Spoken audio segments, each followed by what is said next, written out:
السلام عليكم ورحمة الله وبركاته.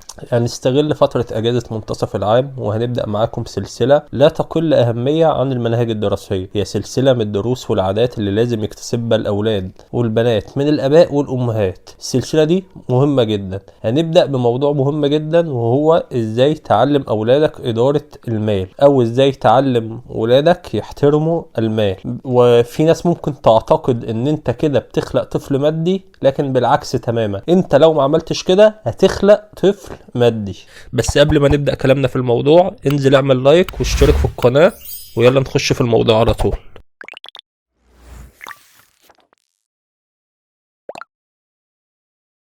من الأمور المهمة جدا هو انك تعرف أطفالك قيمة المال وكيفية احترام المال، وتخلق عندهم سلوك سليم للتعامل مع الفلوس، وده عن طريق بعض الحاجات اللي ممكن تنميها عندهم زي الادخار.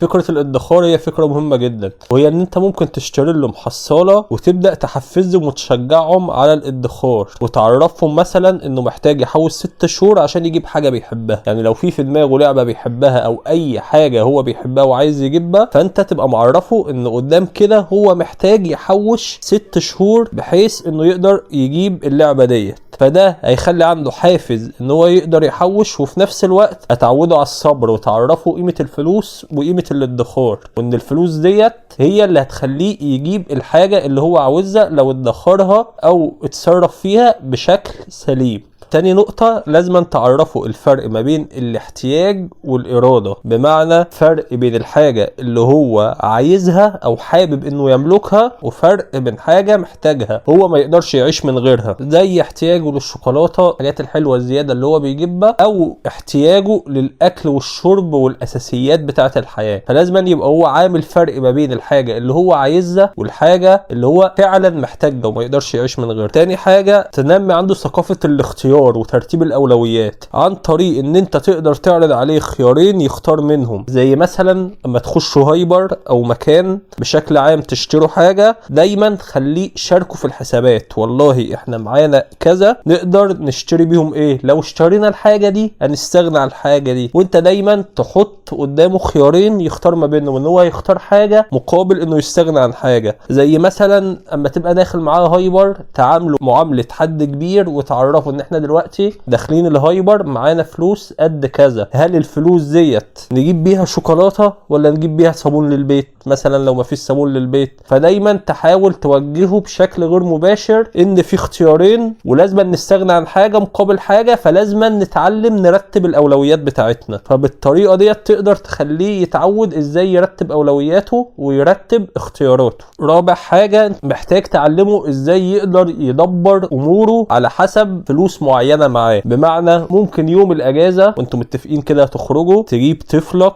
او ابنك تقول له والله احنا البادجت بتاعتنا، الفلوس اللي معانا عبارة عن كذا ومحتاجين نتفسح بيهم، اتفضل ورينا ازاي تقدر تفسحنا بالمبلغ ده، احنا مش هنقدر نصرف في الخروجة دي اكتر من المبلغ ده. فهو يبدأ يرتب ويدبر ويشوف نقدر ايه نعمل ايه بالفلوس ديت، ويوصلنا ان احنا نخرج ونبقى مبسوطين ويبقى يوم كويس. ودوت هيعلي عنده قيمة فهم الفلوس، وازاي اقدر استغل الفلوس ديت باكتر شكل مناسب واحقق بيها اكبر قيمة ممكن احتاجها، سواء انا بشتري حاجة او خارج او كده. خامس حاجة، وديت هناخد عنها تفصيلة سريعة كده، وهي تنمي عنده ثقافة الاستثمار. دايما ابنك لما يجي يكلمك وتسأله انت عايز تطلع ايه، دايما دكتور، مهندس، طيار، تمام، كل ده شيء حلو جدا ومهن تحترم، لكن دايما بنغفل ان احنا نعرفه ان الهدف الاساسي من شغلنا ان احنا نجيب فلوس. مش عيب من ضمن او من اهم الاهداف ان احنا نشتغل ان احنا نجيب فلوس. ايوه في اهداف تانية واهداف سامية جدا لبعض المهن، زي مهنة الطب، زي مهنة المحاماة، زي مهنة اي مهنة لها اهدافها السامية، لكن برضو لينا اهداف شخصية من المهنة دي، ان احنا نقدر ندخل عائد محترم، نقدر ندخل فلوس. فننمي عنده فكرة ان برضو المهم ان احنا نبقى شاطرين في المهنة بتاعتنا عشان نقدر نجيب اكتر عائد مادي من المهنة ديت، وفي نفس الوقت نعوده ونكلمه بنتكلموا في الاستثمار بشكل عام، ان انت محتاج تدخل فلوس عن طريق الفلوس اللي معاك، تقدر تستثمرها وتقدر تعمل منها فلوس. فثقافة المال وثقافة الاستثمار لازم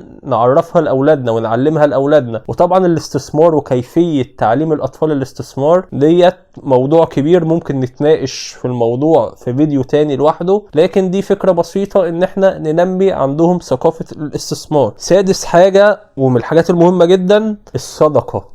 لازم نفهم ابننا مفهوم الصدقة ومفهوم ان الفلوس بتاعته محتاج يتصدق منها، وكمان تخليه معاك يشارك في اخراج الصدقات وتعرفه وتفهمه انه محتاج يساعد الناس، مش بس الناس محتاجة ان هو يساعدها، لا ان هو كمان محتاج يساعد الناس، وتفهمه يعني ايه صدقة ويعني ايه زكاة، وتنمي عنده روح المساعدة. وممكن كمان تفهمه ان الصدقة مش شرط بس تكون فلوس، الصدقة ممكن تكون بالوقت، بالمجهود، او اي حاجة يقدر يساعد بيها. وطبعا الكلام عن كيفية ادارة المال للاطفال كتير جدا، والموضوع كله بيتوقف على عمر الطفل، وعمر الطفل ده بيقدر يحدد ازاي تقدر تديله مسؤوليات مالية وازاي تقدر تفهمه مفاهيم مالية، فعرضه لمواقف مالية محتاج يتصرف فيها في المال بشكل سليم. وبكده نكون وصلنا لنهاية الفيديو. يا ريت تشاركونا بأفكاركم وطريقة التعامل مع أولادكم من الناحية المالية، وما تنسوش تعملوا لايك وتشتركوا في القناة وتفعلوا الجرس عشان يوصل لكم كل جديد. والسلام عليكم ورحمة الله وبركاته.